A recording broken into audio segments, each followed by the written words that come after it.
On a crisp autumn morning in 1879, Jasper Wilkins trudged into Silver Creek with nothing but dust in his pockets and desperation in his eyes.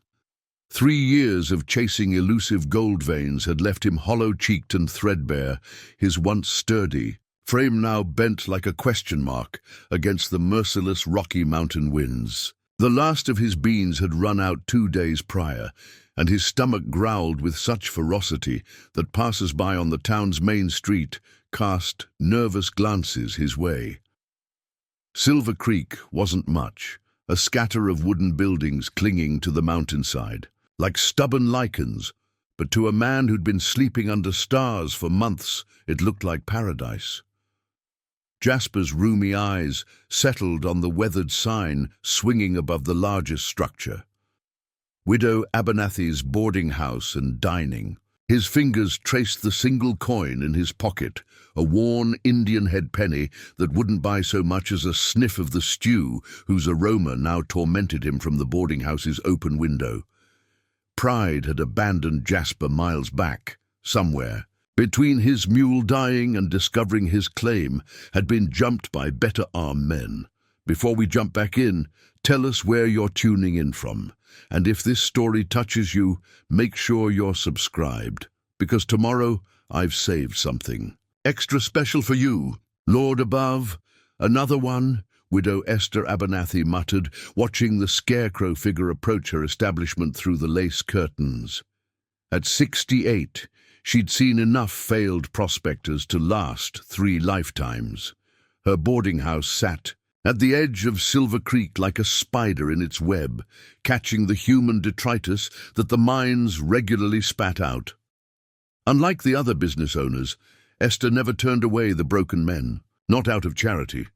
Charity was for church Sundays and impressing the pastor, but because desperation was good for business, desperate men worked harder, complained less, and were pathetically grateful for scraps. Over 20 years, she'd built her modest empire on the backs of such men.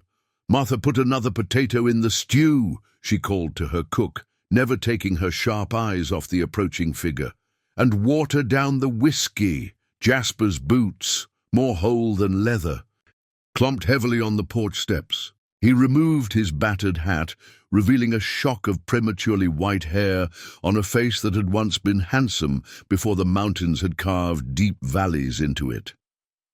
Through the window he could see tables of men shoveling food into their mouths, and his knees nearly buckled.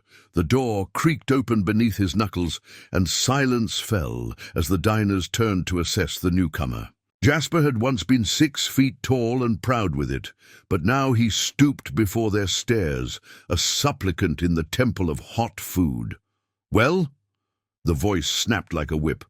"Close the door before you let all the heat out." Esther Abernathy was a small woman with iron-grey hair pulled so tightly into a bun that it seemed to stretch her weathered face into perpetual disapproval.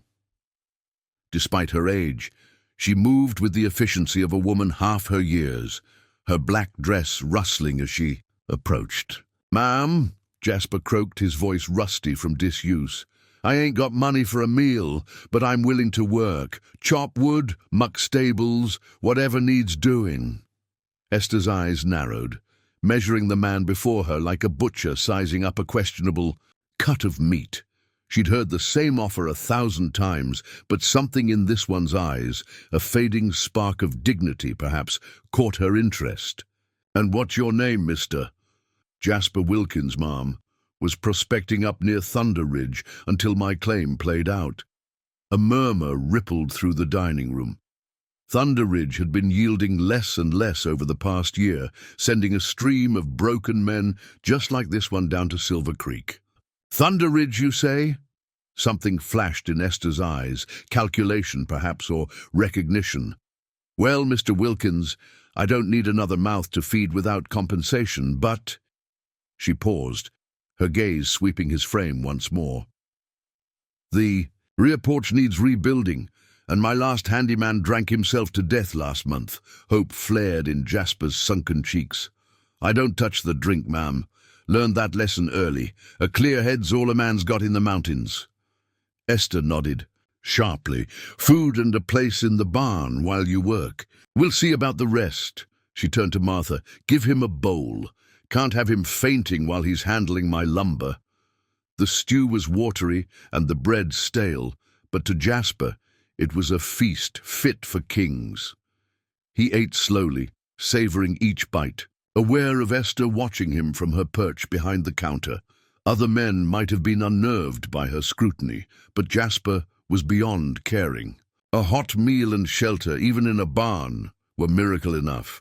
What he couldn't know, what none of the miners slurping their stew could guess, was that Widow Abernathy's interest wasn't charity.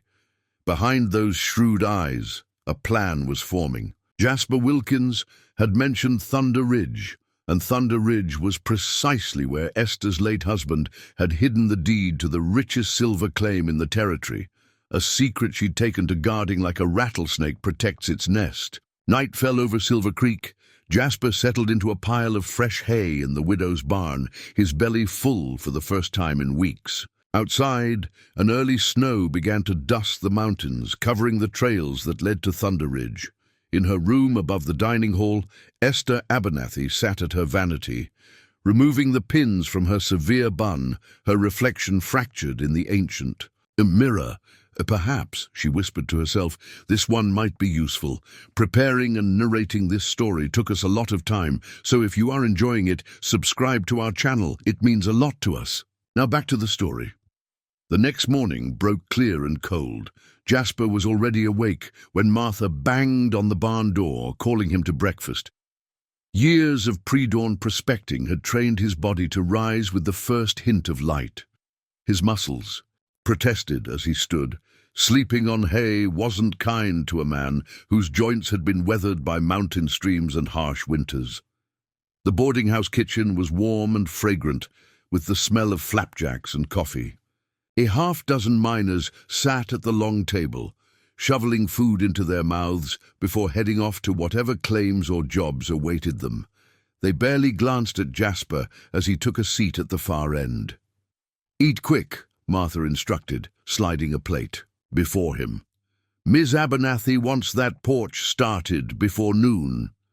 Jasper nodded, grateful for the hot food. As he ate, he studied his surroundings more carefully than he had the previous evening. The boarding house was showing its age. Water stains marked the ceiling, the wallpaper curled at the edges, and the floorboards creaked with every footstep. Yet there were touches of former elegance. Silver candlesticks on the mantel, a china cabinet with delicate teacups, items that seemed at odds with the frontier establishment. "Mr. Wilkins." Esther's voice cut through his observations. She stood in the doorway, already dressed in her severe black dress, a ledger clutched in her gnarled hands. "When you've finished, meet me on the back porch. I'll show you what needs doing." The porch turned out to be little more than a hazardous collection of rotting planks. Jasper tested one with his boot, and it crumbled beneath the slight pressure. "Been meaning to fix it for months," Esther said, watching him closely. "The lumber's in the shed. Tools, too, if they haven't rusted beyond use." Jasper nodded, already mentally measuring, planning. "It'll take a week, maybe more, to do it proper." Something that might have been satisfaction flickered across the widow's face. "A week gives us time to talk, then. I've questions about Thunder Ridge. My husband had interests there before he passed." This caught Jasper's attention. "Your husband was a prospector." Esther's laugh was as dry as autumn leaves. "Every man who comes west is a prospector, Mr. Wilkins, whether they admit it or not. Some just find different treasures than others." She turned to go, then paused. "Dinner's at 6. Don't be late. I dislike waste." As she disappeared into the house, Jasper stood contemplating the broken porch and the curious widow. There was more to Esther Abernathy than met the eye, and Jasper had spent enough years reading mountain terrain to recognize when the surface hid something valuable beneath. Little did he know how that suspicion would change both their lives forever. Or that within 3 months, desperation would drive him to make the strangest bargain of his life with this stern-faced woman nearly 30 years his senior. A week stretched into 2, then 3. October's chill deepened into November's bite as Jasper's hands transformed the rotting porch into something sturdy enough to withstand mountain winters. Each evening, his muscles screaming from honest work, he'd join Esther in her private sitting room where she'd pour him exactly 1 finger of whiskey, never more, and probe him about Thunder Ridge with questions that grew increasingly specific. "The north face, near the lightning-struck pine," she said one night, her voice lowered though they were alone. "Was there much activity there this season?" Jasper's brow furrowed, remembering. "Strange you should ask about that particular spot. Most fellows avoided it after Mackenzie's boy was killed in that rockslide last spring. Superstitious lot, prospectors." Something flickered in Esther's eyes. Triumph, perhaps. She masked it quickly, but Jasper had spent too many years reading. "Subtle shifts in stone and soil to miss it. Tragic business," she murmured, reaching for her ledger, a book Jasper had never seen her without. "More whiskey? Before we jump back in, tell us where you're tuning in from, and if this story touches you, make sure you're subscribed, because tomorrow I've saved something extra special for you." The porch complete, Jasper found himself repairing leaky roofs, reinforcing sagging floors, and splitting endless cords of firewood. When the first heavy snow buried Silver Creek beneath 3 feet of white silence, he moved from the barn to a narrow room off the kitchen where the heat from the cooking stove kept the worst of the cold at bay. The miners who frequented the boarding house began to eye him suspiciously. "Getting mighty comfortable with the widow, ain't you?" Brady, a red-faced man with coal dust permanently embedded in his knuckles, muttered one evening. "Think you're special 'cause she lets you eat at her table." "Leave him be," his companion warned. "Man's just trying to survive winter like the rest of us." But Jasper felt the change in atmosphere. In Silver Creek, a man was either a paying customer or passing through. He had become neither, and suspicion followed him like a shadow. Esther noticed too. Nothing escaped her attention, especially not the whispers that swirled through her establishment. Like smoke, that evening she cornered Jasper as he stacked wood beside the kitchen stove. "You've got a decision to make, Mr. Wilkins," she said, her voice brittle as thin ice. "Snow's closed the passes. Won't be work in the mines till spring thaw. Most men are moving on to Denver or staying with kin." Jasper straightened, wiping sweat from his brow despite the cold. "I've got no kin west of the Mississippi, ma'am, and as for moving on," he gestured to the window where snow fell in sheets like a white curtain closing on the world. "I'm not running a charity," Esther snapped, though there was something forced about her harshness. Every man pulls his weight or finds another perch. The desperation Jasper had tamped down these past weeks flared again. "I've rebuilt half your house," he argued, rare anger coloring his words. "Fixed things that would have collapsed by Christmas. What more do you want?"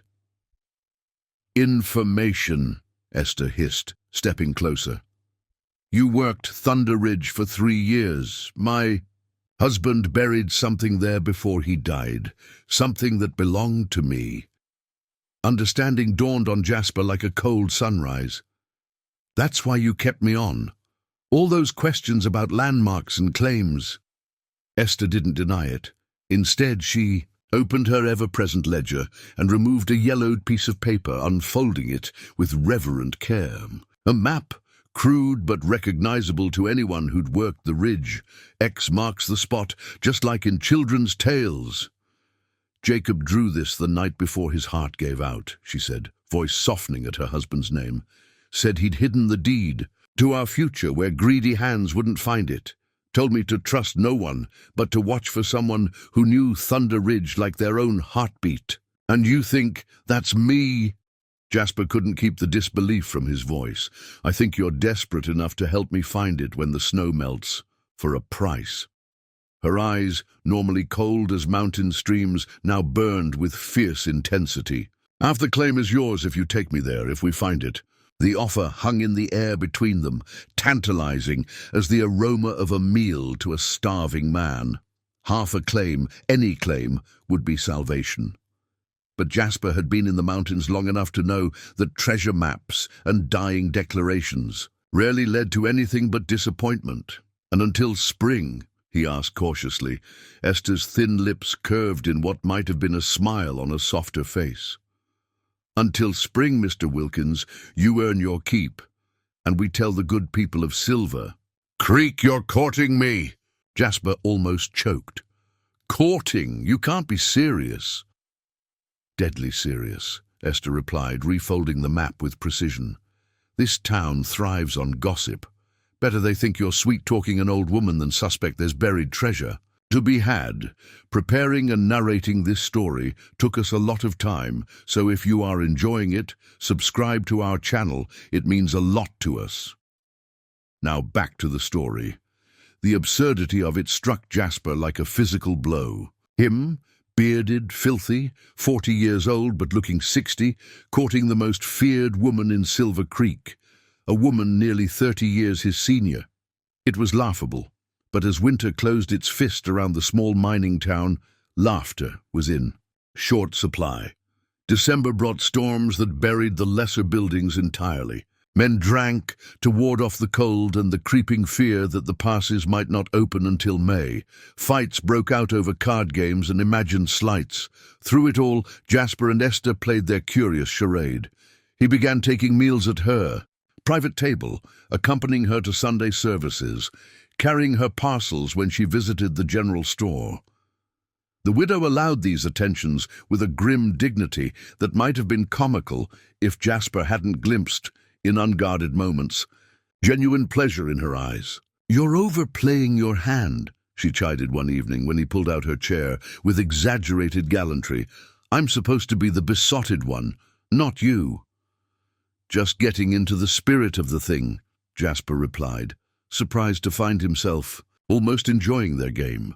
Months of regular meals had filled out his gaunt frame, and the steady work had strengthened his once trembling hands. When he caught his reflection in the boarding house's cloudy mirrors, a stranger looked back, cleaner, steadier, somehow more substantial than the hollow-eyed vagrant who had stumbled into town. Christmas brought a temporary thaw, both in the weather and the townsfolk's suspicions. The boarding house hosted a modest celebration, with Martha's plum pudding and pine boughs festooning the dining room. To everyone's surprise, Esther produced a fiddle from somewhere upstairs and commanded Jasper to play. "I never said I could," he began, but she cut him off. "Your fingers are calloused in the pattern of a fiddle player. I noticed when you first arrived." The room fell silent as Jasper took the instrument, wondering if this would be the moment their charade collapsed. But when he tucked the fiddle beneath his chin, muscle memory from a life before prospecting took over. The first notes wavered, uncertain, but soon a half-remembered reel filled the room. Men who had eyed him with suspicion now clapped in time. Martha's teenage daughter persuaded one of the younger miners to dance. Even the town's dour preacher tapped his foot beneath the table, and Esther, rigid, severe Esther, watched Jasper with an expression he couldn't quite decipher. Later, when the last guest had departed and they sat alone by the dying fire, she spoke so softly he almost missed it. "My Jacob used to play." Like that. Not as well, mind you, but with the same feeling. She stared into the embers, suddenly looking every one of her 68 years. After mining broke his hands, he couldn't play anymore, said it hurt worse than the crushed bones. Jasper set the fiddle gently in its case. "My father taught me, back in Ohio, said music was insurance against loneliness." "Did it work?" Esther asked, her usual sharpness absent. Jasper thought of the cold nights on Thunder Ridge, of how he'd sometimes hum to himself just to hear a human sound. "Not particularly. A log shifted in the fireplace, sending sparks dancing upward. Outside, snow had begun to fall again, blanketing their small island of warmth in soft white silence. "He wanted to build me a proper house," Esther said suddenly. "Not this glorified boarding house, something with glass windows and a pianoforte. Said the silver claim would make it possible." Her gnarled fingers traced the worn cover of her ledger. "Fool man died before he could give me the deed. Left me with nothing but a map and promises." Something in her voice, a vulnerability Jasper had never heard before, made him reach across the space between them. His hand covered hers, rough skin against rough skin, work hardened both. "We'll find it," he promised, surprising himself with his certainty. Come spring, neither of them moved to break the connection, and something subtle shifted in the air between them, a change as imperceptible but significant as the first loosening of winter's grip toward thaw. Their bargain, born of mutual desperation, had somehow sprouted an unexpected tendril of genuine feeling. Neither was equipped to recognize it for what it was. January brought fevers to Silver Creek. The illness swept through the boarding house like wildfire, claiming 2 elderly miners before anyone realized the danger. Martha fell ill next, then her daughter, leaving Esther and Jasper to manage the establishment alone. "You should rest," Jasper insisted, finding Esther swaying with exhaustion as she changed linens in the sick room. "You're no good to anyone if you collapse." "And who would take my place?" she snapped, but the usual bite was missing from her words. "You don't know where anything is kept." "Then show me," he countered, gently pulling the soiled sheets from her grip, "before you end up bedridden yourself." To his surprise, she relented, leading him through the boarding house's mysterious upper rooms that had previously been off-limits. She showed him where the extra blankets were stored, where the medicinal whiskey was kept, how to mix mustard plasters for congested chests. Her movements were increasingly slow, her normally sharp eyes dulled with fatigue. When she finally fell, ill 3 days later, Jasper was prepared. He moved her to her private bedroom and took over completely, cooking simple meals, administering the remedies she'd taught him, keeping the fires stoked against the relentless cold. At night, he slept in a chair outside her door, alert for any sound of distress.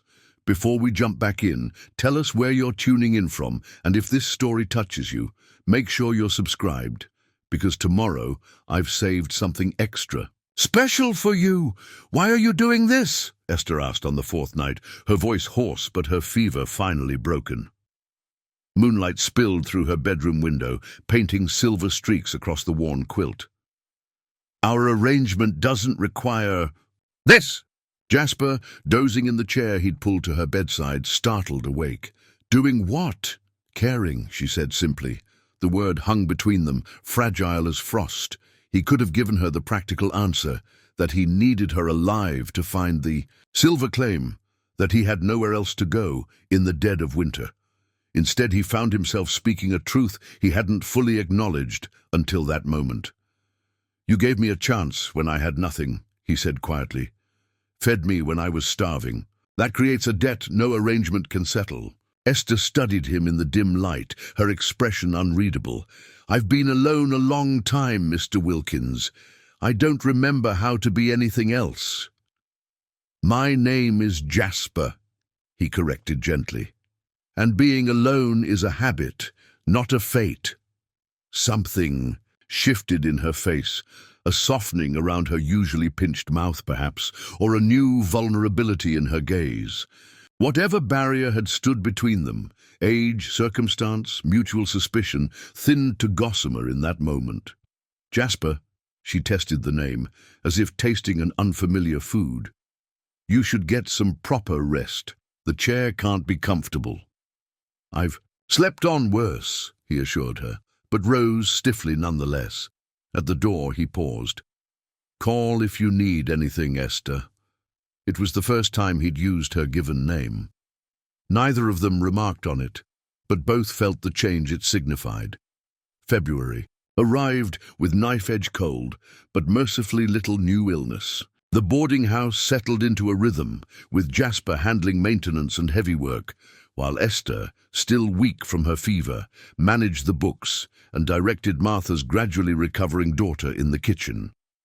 Their charade of courtship had somehow evolved into something less defined but more genuine, a partnership born of mutual need but nurtured by growing respect.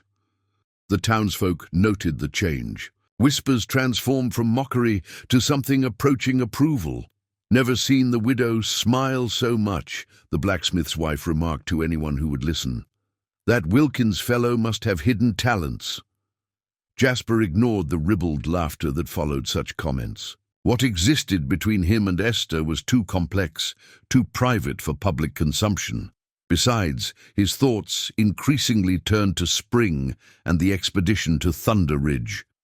Each night they pored over Jacob Abernathy's crude map, with Jasper matching landmarks to his mental topography of the area. "Here," he said one evening, tapping a spot marked with a jagged line. "This has to be Crooked Gulch. The terrain matches, and it's near where your husband's last claim was registered." Esther leaned closer, her shoulder brushing his. "Jacob mentioned a cave. Said he'd found it during the '65 floods when half the mountainside washed away. There are dozens of caves in that area," Jasper cautioned. "The limestone erodes easily. He said this one had a marking, like an arrowhead, above the entrance." Her finger traced the faded X on the map. "And that he'd wedged the deed box behind." "A rock shaped like a bear," Jasper frowned, memory stirring. "I know a place that fits that description. Always seemed odd, a perfect arrow shape above the opening, like someone had carved it." Esther's breath caught. "You've seen it?" "Passed it many times. Never went in. It was too close to Mackenzie's claim, and that man was quick with a shotgun." Jasper studied the map again. "It's a hard journey, especially for—" He caught himself, but not quickly enough. "For an old woman," Esther finished, steel returning to her voice. "I've survived 40 years in mining camps, Mr. Wilkins. I can manage one expedition to claim what's rightfully mine." Jasper didn't doubt her determination, but her recent illness had left her frailer than she would admit. The path to Crooked Gulch was treacherous for experienced mountaineers, let alone a woman of 68 who rarely left town. Preparing and narrating this story took us a lot of time, so if you are enjoying it, subscribe to our channel. It means a lot to us. Now back to the story. March brought the first real thaw, turning Silver Creek's single street into a river of mud. Cabin fever had set in among the boarding house guests, making them restless and irritable. Twice Jasper had to break up fights in the dining room, his newfound strength and authority surprising even himself. "We need a plan," Esther said one night as they sat in her private parlor, the map spread between them. "Not just for finding the deed, but for afterward." Jasper looked up, surprised. "Afterward?" "If we find the silver claim, there will be those who try to take it from us." Her eyes, sharp again after weeks of recovery, held his. "Two people alone are vulnerable, especially when one is a woman with no legal standing in a mining district." She was right, of course. Mining camps operated by their own rough justice. A wealthy claim could get a person killed, especially if that person was considered defenseless. "What do you suggest?" Jasper asked, though he suspected he knew the answer. Esther closed her ledger with a decisive snap. "Marriage." Though he'd anticipated the word, hearing it spoken aloud still sent a shock through him. "That's quite a proposal," he managed, attempting humor to mask his confusion. "It's a business arrangement," she clarified, though a hint of color had risen in her pale cheeks. "You would have legal protection as my husband to file claims in both our names. I would have the security of a man's name on legal documents." "And what of the town's opinion?" Jasper asked, genuinely curious. Their pretend courtship was one thing, but actual marriage between a 40-year-old failed prospector and the 68-year-old widow who owned half the town would set tongues wagging. "For years. The town can go hang." Esther replied with unexpected vehemence. "I've given 30 years to this place, built something from nothing while watching fools squander fortunes on cards and whiskey. I'm owed my chance at the life Jacob promised. Me." Her fingers, still bearing the plain gold band her husband had given her decades earlier, trembled slightly. "If you've changed your mind about our arrangement, now's the time to say so." Jasper considered the woman before him, proud, difficult, shrewd to the point of ruthlessness, yet also capable of unexpected kindness. She'd taken him in when he was at his lowest, given him purpose when he'd nearly surrendered to despair. And now she offered a partnership that might change both their fortunes. Was it so different from the desperate marriages he'd witnessed in mining towns across the territory? Men wed for companionship, for home-cooked meals, for someone to tend them when illness struck. Women wed for protection, for financial security, for a place in society that spinsters were denied. Romance rarely entered the calculation, especially on the frontier. "I haven't changed my mind," he said finally, "but there should be terms, written down so there's no misunderstanding later." Relief flashed across Esther's face, quickly masked by businesslike efficiency. "Of course. I've already drafted something suitable." She opened her ledger again, removing several pages of neat script. "Take tonight to review it. We can discuss any amendments tomorrow." Jasper accepted the document, aware that he'd just agreed to something monumental. "And when would this marriage take place?" "April," Esther replied without hesitation. "Before we leave for Thunder Ridge. That gives us time to make proper arrangements and for the passes to clear completely." He nodded, rising to take his leave. At the doorway, a thought struck him. "Esther, if your husband hid this deed so carefully, what makes you certain it's still there after all these years, that no one else has found it?" For the first time since he'd known her, Esther Abernathy smiled fully, a transformation so startling it momentarily took his breath away. "Because Jacob was clever," she said, tapping her ledger. "The map is only half the key. Without what's in here, what I know, the deed is worthless to anyone who finds it." As Jasper descended the narrow stairs to his small room, contract in hand, he wondered what exactly he was agreeing to. A marriage of convenience, certainly. A treasure hunt, possibly. But underneath it all ran a current of something else, a connection neither of them had sought, but which had formed nonetheless, like a vein of precious metal hidden beneath ordinary rock. The town would indeed talk. Let them. What existed between him and Esther defied simple explanation. It wasn't love, not in any conventional sense, but it was something equally powerful, recognition. Two survivors who had found in each other an unexpected ally against life's cruelties. As for what would happen if they actually found the silver, claim, that was a problem for another day. Jasper had learned the hard way that in the mountains it was best not to count on tomorrow's gold when today's pan might come up empty. April arrived with mud and promise. The snowmelt turned Silver Creek's sole street into a quagmire that sucked at boots and wagon wheels alike. But the air carried the first fragile scent of new growth. Prospectors who'd wintered in Denver began trickling back, their faces lean with hunger for the season's possibilities. Jasper stood before the cracked mirror in his small room, struggling with the borrowed necktie that seemed determined to strangle him. 3 sharp raps at his door announced Martha's impatience.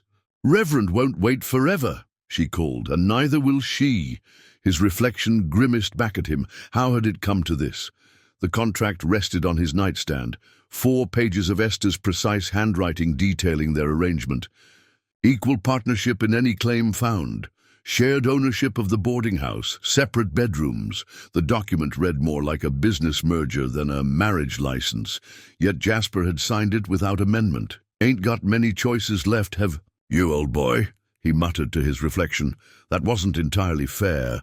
He'd had choices, could have headed to California when his claim played out, or taken work in the smelting operations down valley.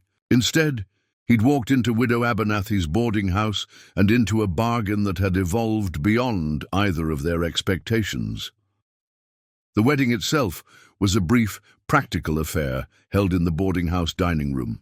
Reverend Phillips, eager to be done with the unusual proceedings, rushed through the ceremony with barely concealed disapproval.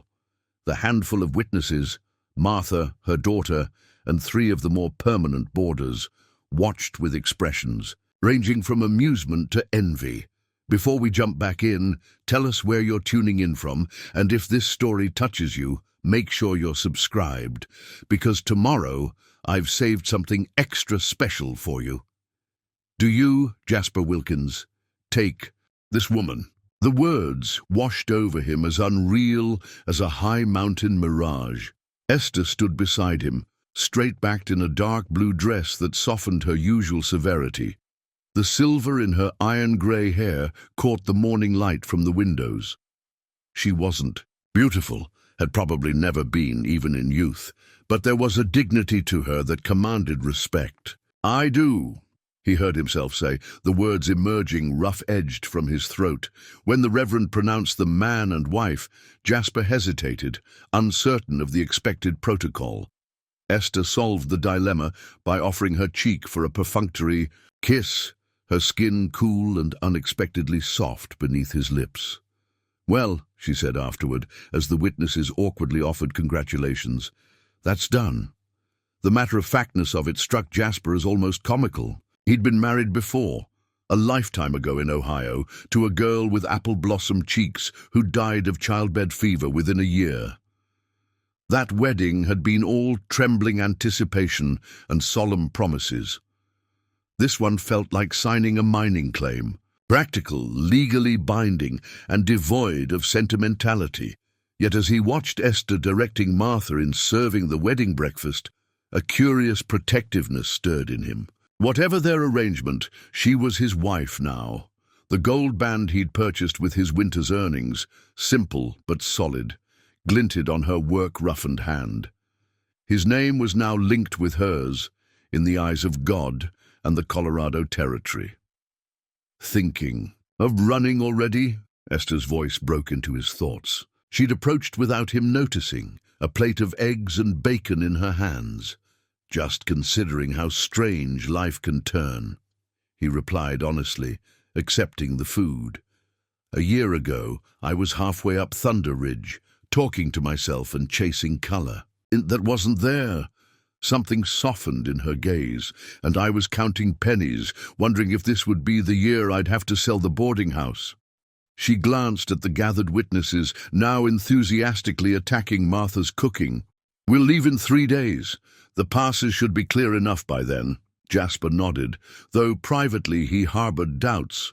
3 days seemed rushed, and Esther, despite her recovery, wasn't as strong as she pretended. The journey would be arduous, even for experienced mountaineers. "We should take it slow," he cautioned. "The trail to Crooked Gulch isn't kind." "I'm tougher than I look, Mr. Wilkins," she replied, then caught herself. "Jasper, I mean, old habits." He managed a smile. "Mrs. Wilkins, then." The name seemed to startle her.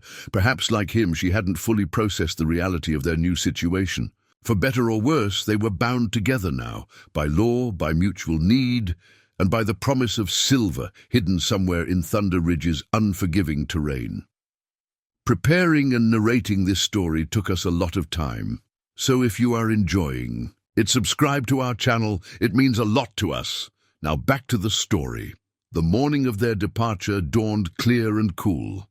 Jasper had spent 2 days preparing, securing supplies, borrowing 2 sturdy mountain ponies from the livery, studying the map until every landmark was branded in his memory. Esther had been equally busy, arranging for Martha to manage the boarding house and settling accounts with a meticulousness that suggested she wasn't entirely confident of returning. "Take this," she said, pressing her ledger into his hands as he secured the last pack.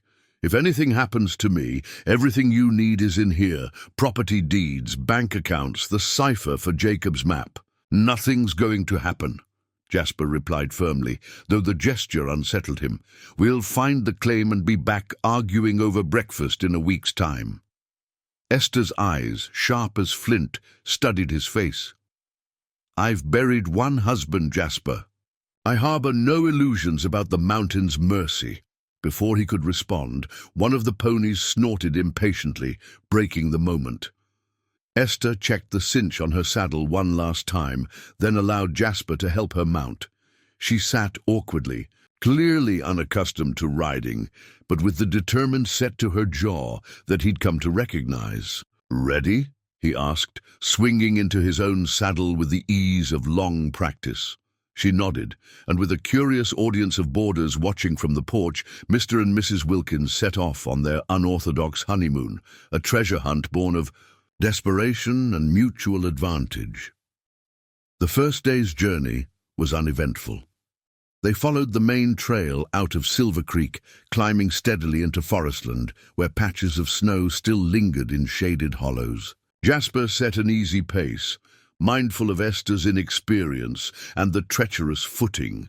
She endured the discomfort without complaint, though he noticed how she winced when dismounting at their midday rest. "We'll make camp early," he decided as afternoon shadows lengthened. "That clearing ahead looks suitable."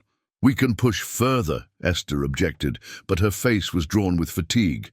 "Better to start fresh tomorrow," he countered. "The terrain gets rougher from here." To his surprise, she acquiesced without further argument, a sign of just how tired she must be. Jasper set about making camp with the efficiency of a man who'd spent years living rough. Soon a small fire crackled, coffee bubbled in a battered pot, and salt pork sizzled in the skillet. He directed a simple lean-to against a fallen log to shelter them from the night dew. "It's beautiful up here," Esther said unexpectedly as they ate. The setting sun had painted the western sky in streaks of flame and gold, silhouetting the distant peaks. "Jacob used to describe it, but words don't capture." She trailed off, staring into the distance with an expression Jasper couldn't interpret.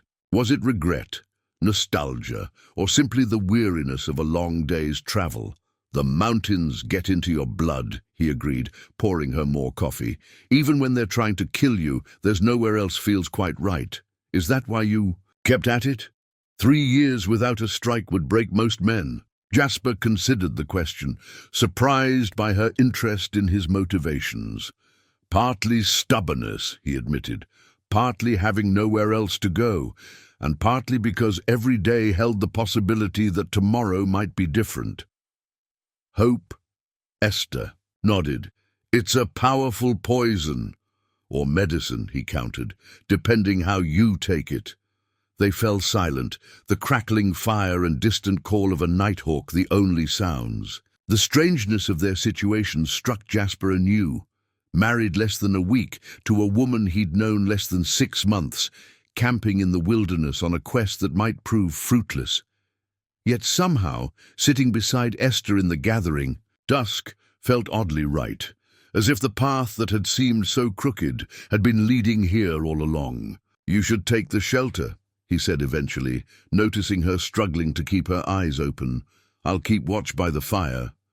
She started to object, then seemed to think better of it. "Wake me for second watch. I'm no helpless tenderfoot." Jasper nodded, though he had no intention of disturbing her rest. As she settled into the lean-to, wrapping herself in the heavy blanket he'd provided, he fed another branch to the fire and settled with his back against a pine trunk, rifle across his knees. The night deepened around them. Stars emerged, impossibly bright in the clear mountain air. Jasper found his thoughts drifting, not to the silver claim that might await them, but to the woman sleeping a few feet away. What would happen if they found Jacob's deed? If they returned to Silver Creek successful? Their contract outlined the financial arrangements clearly enough, but said nothing about the more personal aspects of their partnership. Did he want more than a business arrangement? The question ambushed him, uncomfortable in its implications. Esther was nearly 30 years his senior, prickly as a cactus, and about as demonstrative as a poker chip. Yet he'd seen glimpses of something else beneath her hard exterior. Intelligence, dry humor, and a surprising vulnerability that resonated with his own battered spirit. From the lean-to came a soft sound that pulled him from his ruminations. Esther was mumbling in her sleep, her voice fretful. Jasper moved closer, concerned. "Jacob," she murmured, "the water's rising. The claim—" a nightmare, he realized. Gently, he adjusted the blanket that had slipped from her shoulders. In sleep, the hard lines of her face softened, making her look almost vulnerable. His hand hovered uncertainly before lightly touching her shoulder. "It's all right, Esther," he said quietly. "You're safe." She settled at his touch, her breathing growing steady again. Jasper returned to his post by the fire, oddly moved by the moment of unguarded intimacy. Whatever their unusual arrangement, he was determined to honor his side of it, to protect her, find the claim if it existed, and see her safely home. What came after would depend on what they discovered, both in Thunder Ridge's hidden caves and in the uncharted territory between them. Dawn broke cold and misty, the forest around them shrouded in tendrils of white that twisted between the pines like ghostly fingers. Jasper woke to find Esther already up, feeding twigs to the rekindled fire with methodical precision. "You were supposed to wake me for watch," she said without looking up, her tone accusatory but lacking real heat. "Didn't have the heart," he admitted, stretching stiff muscles. "You needed the rest more than I needed sleep." She made a non-committal sound, but he caught the slight relaxing of her shoulders, not quite gratitude, but acknowledgement. The coffee she passed him was strong enough to stand a spoon in, bitter as a jilted lover, but exactly what his trail-worn body craved. "How much farther to Crooked Gulch?" she asked, sipping from her own cup, both hands wrapped around it for warmth. Jasper squinted at the strengthening light filtering through the trees. "We'll reach it by midday if the weather holds. The cave might take longer to locate. Been a few years since I passed that way." Breakfast was a sparse affair of hardtack softened in coffee and strips of jerky. As they packed up camp, Jasper noticed Esther moving gingerly, her movements betraying yesterday's toll on her unaccustomed muscles. Without comment, he took on the heavier tasks, letting her maintain the dignity her pride required. The trail narrowed as they climbed higher, forcing them to ride single file. Twice they had to dismount to lead the ponies across washouts where spring runoff had carved the path away. Jasper kept glancing back, concerned, but Esther's face remained set in determined lines, her complaints limited to the occasional muttered curse when her footing slipped. "Before we jump back in, tell us where you're tuning in from. And if this story touches you, make sure you're subscribed, because tomorrow I've saved something extra special for you." Around mid-morning, the forest opened suddenly into a rocky clearing. Jasper reined in his pony, his body tensing in a way that immediately put Esther on. "Alert! What is it?" she asked, bringing her mount alongside his. "We're being watched," he replied quietly, eyes scanning the tree line. "Have been for about an hour." As if summoned by his words, a figure emerged from the forest edge. A man, with a wild beard and a rifle held casually but unmistakably ready. Behind him, two more figures materialized from the undergrowth. "This here's Private Trail," the leader called, his voice gravelly from tobacco or whiskey or both. "Told to pass is whatever you're carrying that's worth taking." Jasper cursed silently. Trail bandits, not uncommon in these parts, especially early in the season when legitimate prospectors were still getting established. He'd hoped to avoid trouble, but the narrow trail had left few options for alternate routes. "We're just passing through," he replied evenly.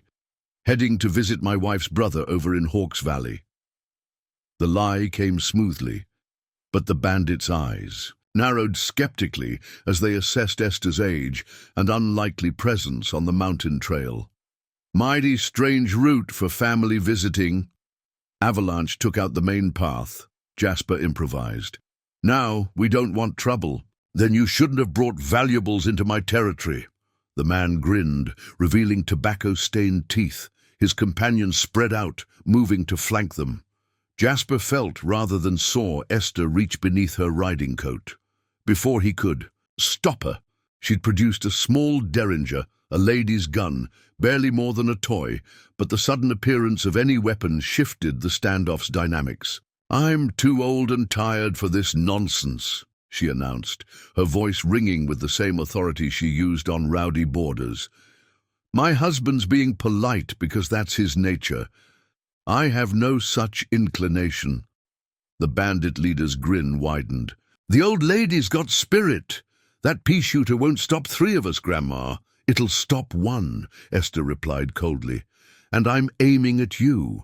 Now, my husband was a sharpshooter in the war, so he can likely handle your friends before they clear. Leather, are those odds you're willing to play?" Jasper kept his expression impassive, though inwardly he marveled at both her boldness and her fabrication. He'd never fought in any war, and while he was a decent shot, sharpshooter was a considerable embellishment.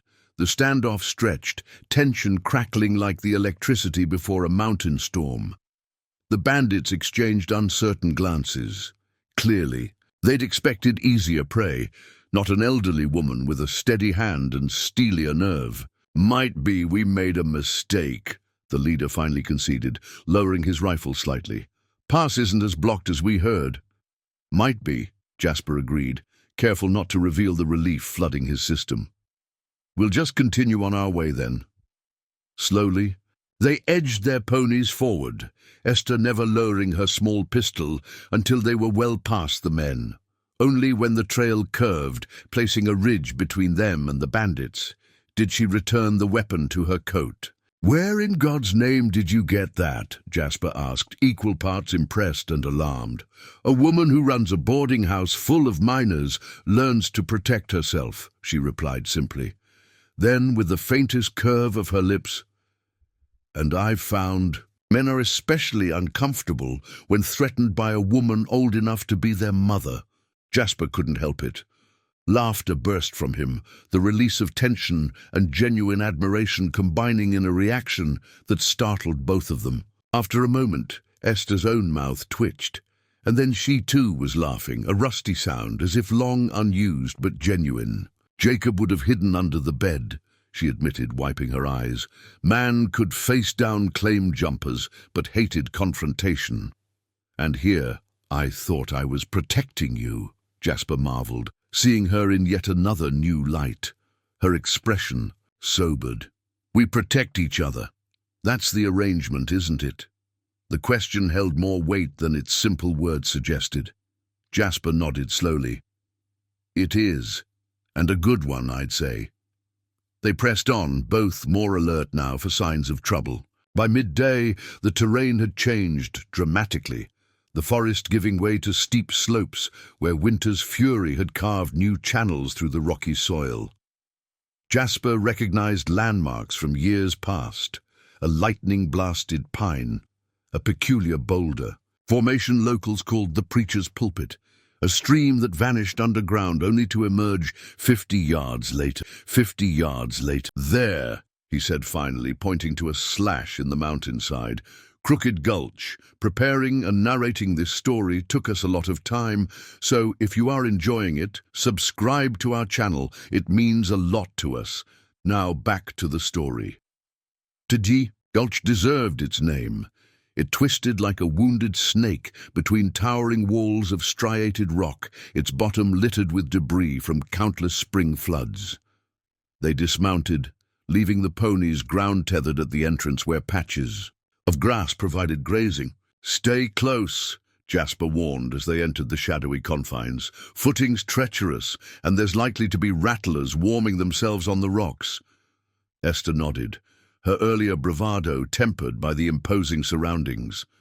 She followed, carefully in his footsteps, one hand clutching her ledger in its oilskin wrapping, the other occasionally reaching out to steady herself against the gulch wall. They had traveled perhaps a quarter-mile into the twisting passage when Jasper stopped, so abruptly that Esther nearly collided with him. "What is it?" she asked, breathless from the difficult terrain. He pointed upward to where the afternoon sun illuminated a formation at the gulch's rim. There, the arrowhead. It was unmistakable once seen, a triangular notch in the rock face, precise as if carved by human hands, though likely a natural formation. Below it, partially hidden by scrub brush, the darker shadow of a cave opening was just visible. "Jacob's cave," Esther whispered, her voice catching. "After all these years." The climb to the cave entrance was brutal. Loose scree sliding beneath their boots, thorny brush grabbing at their clothing. Twice Jasper had to backtrack to help Esther over particularly difficult stretches. By the time they reached the opening, both were scratched, dusty, and breathing hard. "Let me go first," Jasper insisted, producing a small lantern from his pack. The flames sputtered to life, pushing back the darkness that yawned before them. The cave extended deeper than expected, its ceiling low enough that Jasper had to stoop slightly. Water dripped somewhere in the darkness, the steady plink-plink echoing off stone walls. The air smelled of mineral deposits and something else, the musty tang of undisturbed secrets. "Jacob said it was behind a bear-shaped rock," Esther reminded him, her voice hushed as if in a church. They advanced carefully, the lantern light casting grotesque shadows that danced and shifted. The cave narrowed, then widened into a small chamber where centuries of water had sculpted the limestone into fantastic shapes. "There," Esther pointed suddenly, her voice tight with emotion. Against the far wall stood a formation unmistakably ursine, a hulking stone bear rising on hind legs, its features crude but recognizable in the flickering light. Jasper approached it slowly, half expecting disappointment. How many times had he followed promising signs, only to find nothing but empty rock? "It might not be here," he cautioned, setting the lantern on a nearby ledge. "Or someone else might have found it." Esther shook her head firmly. No one knew about the cipher. The map alone wouldn't be enough. She opened her ledger with trembling fingers, turning to a page filled with what appeared to be nonsensical notations. Jacob's coded instructions. He was clever with puzzles, used to create them for the mining camp newspaper. Together they studied the formation, trying to match it to the cryptic notes. 3 paces from the bear's right paw," Esther translated. "Then look for the crossed sticks." The right paw was obvious enough, a protrusion that did indeed resemble a bear's clawed appendage. Jasper paced carefully from it, then swept the lantern slowly across the indicated area. Nothing stood out. Immediately, just rough stone and years of dust. He was about to suggest they reconsider the cipher when Esther dropped to her knees, brushing at something on the ground. "Here," she said urgently, "not sticks. Cracks. The floor has natural fissures that cross just here." Jasper knelt beside her, the lantern revealing what her sharp eyes had spotted, 2 thin cracks in the stone floor that intersected in a rough X. He ran his fingers over the mark, feeling a slight depression that might be natural or might be man-made. "The cipher says, 'Beneath the cross lies redemption,'" Esther continued, excitement making her voice younger somehow. "We need to check under this spot." Jasper produced a small Prospector's pick from his belt, carefully working it into the crack. The stone resisted briefly, then yielded with a grating sound that echoed through the cave. Beneath was a hollow space, carefully crafted. His heart pounding, Jasper reached into the darkness. His fingers touched something metal, a box, small but solid, secured with a simple clasp. When he withdrew it, Esther made a sound somewhere between a gasp and a sob. The box was rusted but intact, about the size of a cigar case. An engraved J.A. on its lid confirmed what they already suspected. Jacob Abernathy had indeed left his legacy here, hidden where only knowledge and determination would find it. "Open it," Esther whispered, her composure cracking for the first time since Jasper had known her. Please. With careful fingers, he worked the clasp free. The lid resisted briefly, then lifted with a protesting creak. Inside, protected by a layer of oilskin, lay a folded document, the deed to the silver claim that had become almost mythical in Jasper's mind. But there was something else too. A letter, its envelope yellowed with age, addressed simply to "My Esther." She reached for it with shaking hands, tears now flowing freely down her weathered cheeks. "After all this time," she murmured. He kept his promise. As she unfolded the letter, Jasper tactfully turned his attention to the deed, giving her privacy for this moment of reunion with her long-dead husband. The document appeared legitimate, a properly registered claim to a stretch of thunder, ridge not far from where they now stood. According to the official stamps, Jacob Abernathy had discovered a vein of silver-rich ore just weeks before his death. "The assayer's report," Esther said suddenly, looking up from her letter. "Jacob included it. The vein tested at 60 ounces per ton, rich enough to," her voice caught, "rich enough to build me that house with glass windows." Jasper studied her face in the lantern light, seeing past the tears to something more. Complex, vindication perhaps, or the bittersweet satisfaction of a long-held faith finally rewarded. Without thinking, he reached out, his rough hand covering hers where it rested on the letter. "He must have loved you very much," he said quietly. Esther's eyes met his, something vulnerable and questioning in their depths. "The question is what we do now," she replied. "The claim is ours, legally, rightfully ours." The "we" struck Jasper with unexpected force. Their partnership had been a means to an end, his survival, her quest. With the deed found, the terms of their arrangement were fulfilled. Yet something had shifted between them, something neither had anticipated. "We file the claim in both our names," he said, "just as we agreed. And then," she prompted when he hesitated. Jasper looked around the cave that had held Jacob's secret for so long, then back to the woman who had trusted him enough to bring him here, to marry him, to make him part of her long-deferred dream. "And then we decide together what comes next."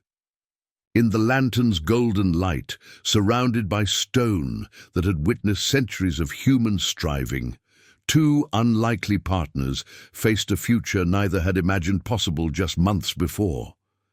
The silver claim would change everything, or perhaps only reveal what had already changed between them. The journey back to Silver Creek took twice as long as their ascent.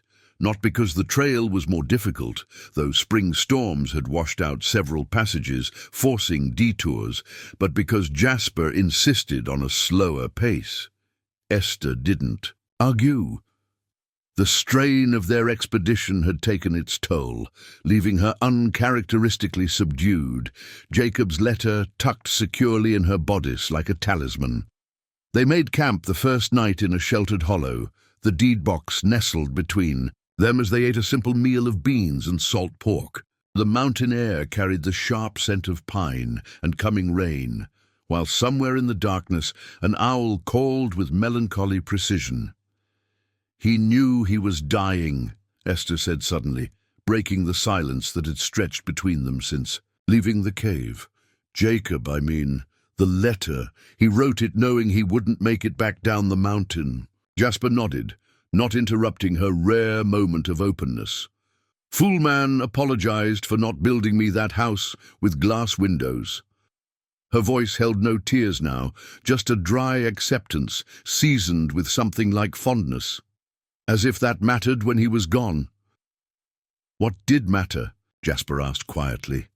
Esther's gaze shifted to the fire, her face illuminated in flickering orange that deepened the lines of age and hardship.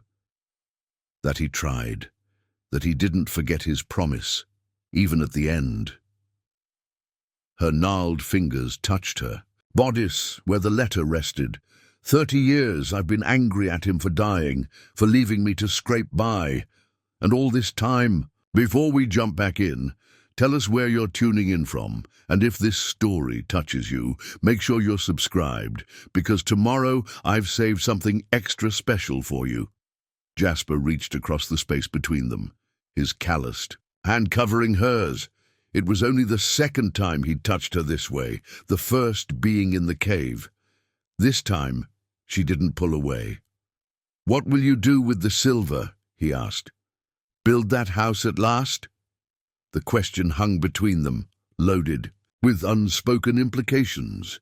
Their contract specified equal partnership in the claim, but said nothing about what came after. Now that they had found what they sought, what remained of their arrangement? "I'm too old for new houses," Esther replied, something careful in her tone. "But the boarding house needs work. A proper foundation, maybe glass windows after all." She paused, the firelight catching the simple gold band on her finger. "What will you do with your half?" It was the question Jasper had been asking himself since they'd found the deed. A year ago, the answer would have been simple: stake a new claim, try again for that elusive strike that had consumed his youth. But now, "Never thought much beyond the next meal before," he admitted. "Spent so many years chasing color in the stream bed that I forgot to plan for actually finding it." A comfortable silence settled between them, punctuated by the pop and hiss of burning pine knots. In the distance, thunder rumbled, a spring storm moving through the high country. "We should get under shelter," Jasper said, eyeing the clouds. "In blotting out the stars?" "Rain's coming." They had rigged a simple canvas lean-to, barely large enough for two. As the first heavy drops began to fall, they huddled beneath it, shoulders touching, the deed box secured in Esther's pack between them. The storm arrived with mountain fury, driving rain that turned the ground to mud within minutes, lightning that split the sky in jagged shards of brilliance. "Jacob was caught in a storm like this," Esther said, her voice barely audible above. "The downpour. The night before, his heart gave out, said it was like God himself was trying to shake the mountain apart. The proximity, necessitated by their shelter's confines, gave their conversation an intimacy neither had anticipated. In the darkness, voices carried differently, allowing words that daylight might have stifled.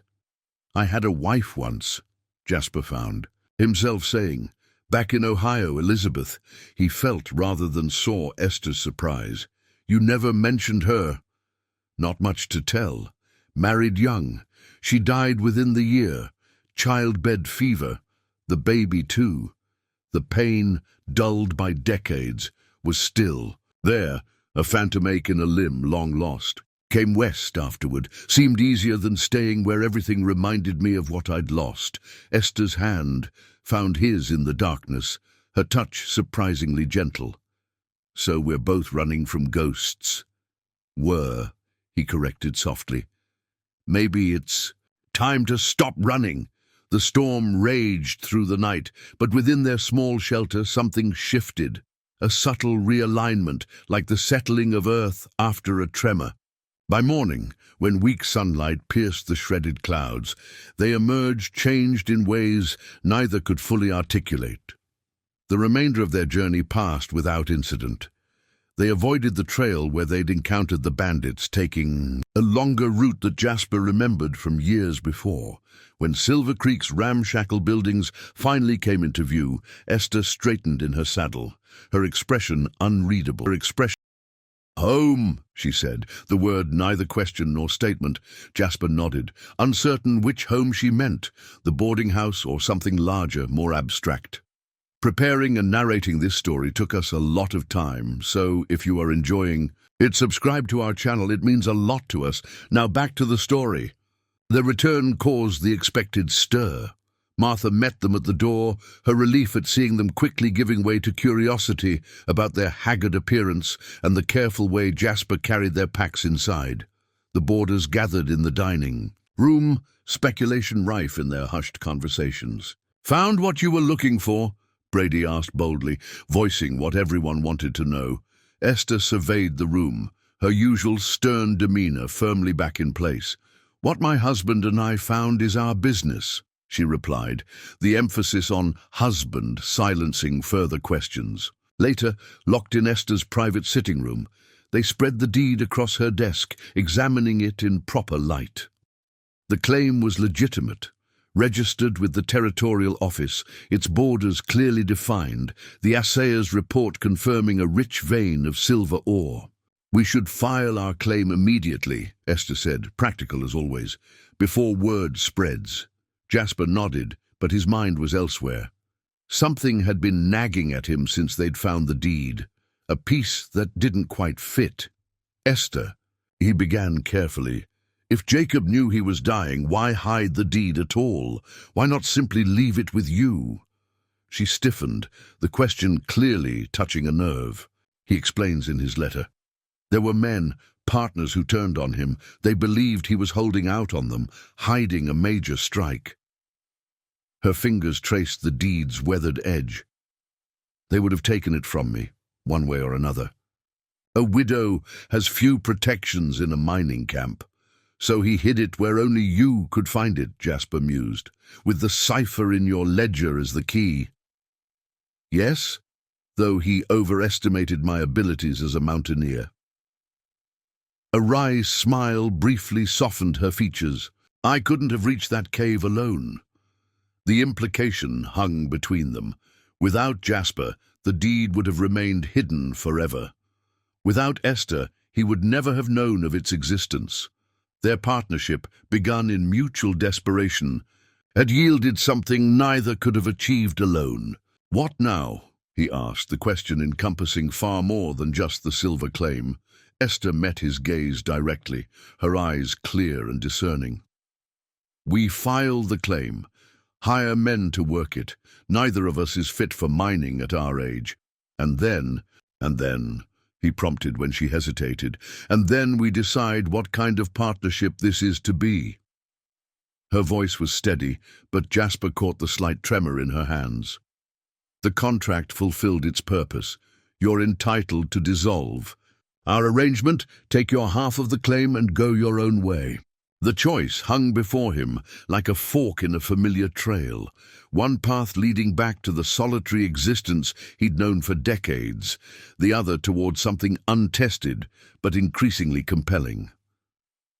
"And if I don't want to dissolve it?" he asked quietly. Something flickered in Esther's eyes, surprise perhaps or cautious hope.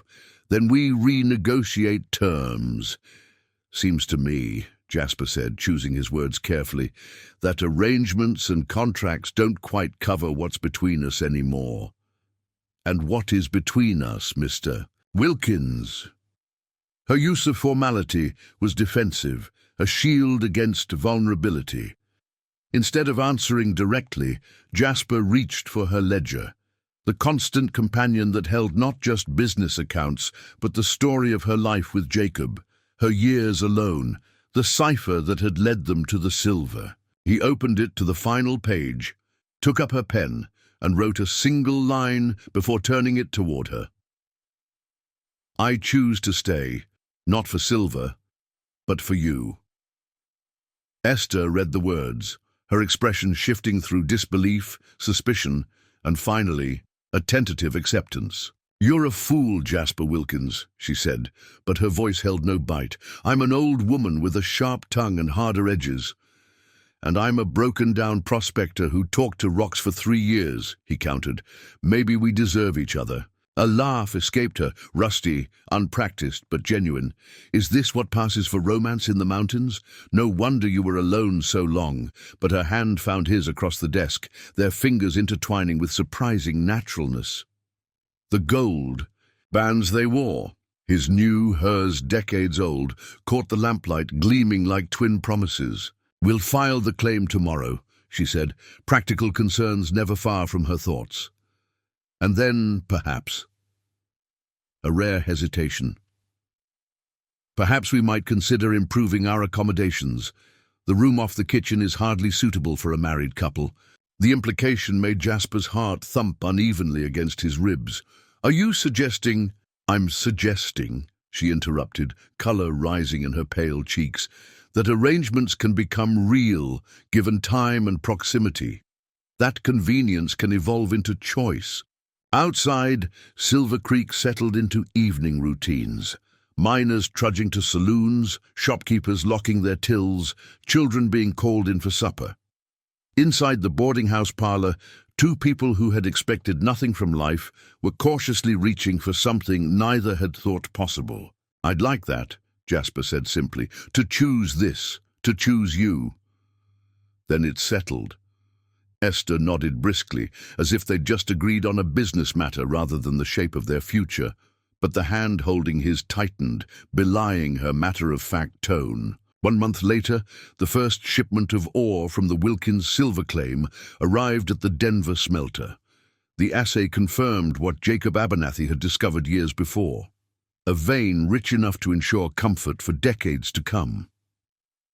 By fall, the boarding house sported new glass windows that caught the mountain light, transforming its interior from gloomy to golden. The rooms were renovated one by one, with Jasper's hands creating what Esther's vision designed. They kept a small suite for themselves, not the grand house Jacob had promised, but comfortable, practical, theirs. And if the town found it strange that the fearsome widow Abernathy now smiled occasionally, or that the failed prospector now walked with the confidence of a man who'd found something far more precious than silver, they kept such observations to themselves. After all, Silver Creek had seen stranger pairings than a 68-year-old boarding house owner, and the desperate man who'd stumbled into her establishment looking for nothing more than a meal and found, instead, a future.